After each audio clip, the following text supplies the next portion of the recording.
ज्ञान the treasure में आपका स्वागत है। और हम आपको बताएंगे कि माता सीता के पास एक दिव्य माला थी जो कभी मुरझाती नहीं थी, और उनके पास दिव्य वस्त्र थे जो कभी मैले नहीं होते थे और न फटते थे।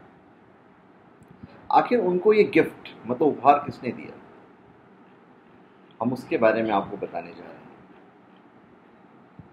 जब भरत चित्रकूट से वापस अयोध्या लौट गए तो राम ने लक्ष्मण से कहा कि हे सौमित्र, सब वापस चले गए, इसलिए मेरा हृदय उदास और उद्विग्न हो रहा है। इस स्थान के साथ उन सबकी स्मृति जुड़ गई है।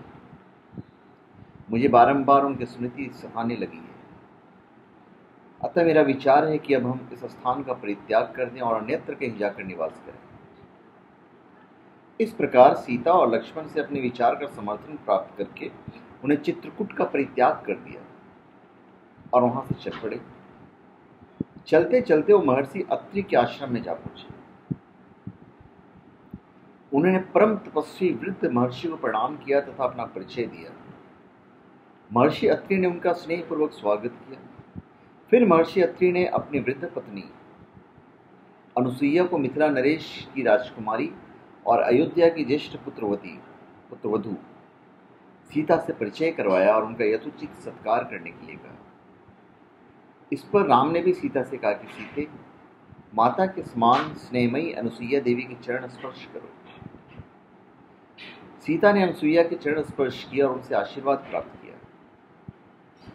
अनुसुईया जी कहती हैं कि सीता, तुमने राजप्रसाद के ऐश्वर्य का परित्याग कर अपने पति के साथ वन में, जहां पर भांति भांति के कष्टों को झेलना पड़ता है, रहने का जो निश्चय किया है, वो तुम्हारा महान त्याग है।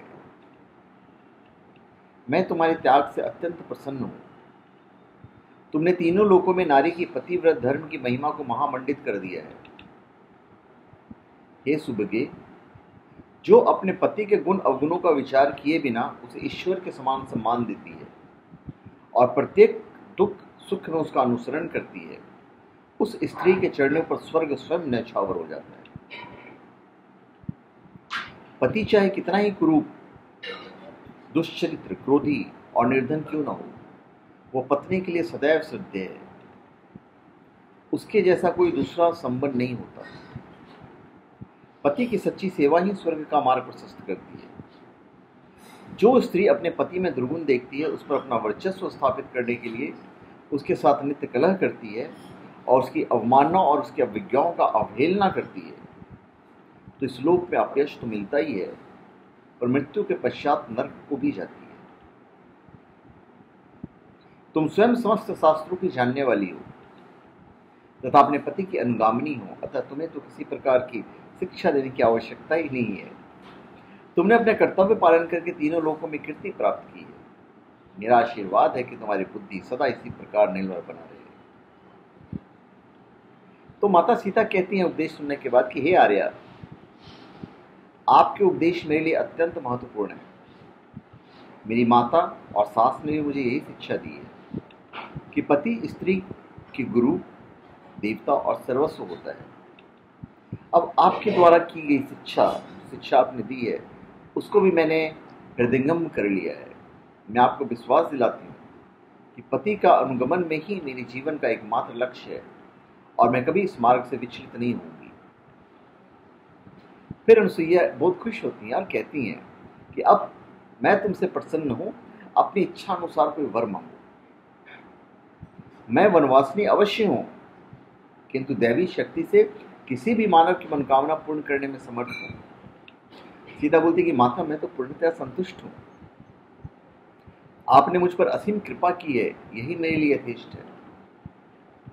इस पर प्रसन्न होकर अनुसुईया कहती है कि हे जानकी, तुम सदा सौभाग्यवती रहो। यद्यपि तुमने कुछ भी मांगा नहीं है, तथापि मैं तुम्हें एक दिव्य माला देती हूँ। और दिव्य माला देती है, इस माला के फूल कभी नहीं कुम्हलाएंगे। फिर वस्त्र देती है, बोले ये दिव्य वस्त्र भी स्वीकार करो, ये न कभी मैले होंगे और न फटेंगे। ये सुगंधित अंगराग भी मैं तुम्हें देती हूँ, जो कभी फीका नहीं पड़ेगा। और अनुसुईया जी ने तीनों वस्तुएं सीता को देकर उन्हें अपने सम्मुख ही धारण कराया। उनके चरणों में सिर निभाकर सीता रामचंद्र के पास गई और उन्हें माता अनुसुईया के दिए उपहार दिखाए। संध्या को सबने एक साथ बैठकर संध्योपासना की। तत्पश्चात अनुसुईया सीता को चंद्र की शुभ्र ज्योतना युक्त रात्रि में वन की शोभा दिखाने के लिए ले गई। फिर आध्यात्मिक चर्चाएं हुई और अंत में सभी ने मुनि के आश्रम में विश्राम किया। प्रातःकाल जब राम ने अत्रि ऋषि से विदा लिया तो बोले कि हे रघुनंदन, इन वनों में मनुष्यों को अनेक प्रकार के कष्ट देने वाले भयंकर राक्षस निवास करते हैं, जिनके कारण अनेक तपस्वियों को असमय ही कालवित हो जाना पड़ा है। मेरी इच्छा है कि तुम इनका विनाश करके तपस्वियों की रक्षा करो। राम ने महर्षि की आज्ञा को शिरोधार्य किया तथा उपद्रवी राक्षसों को नष्ट करने का वचन दिया।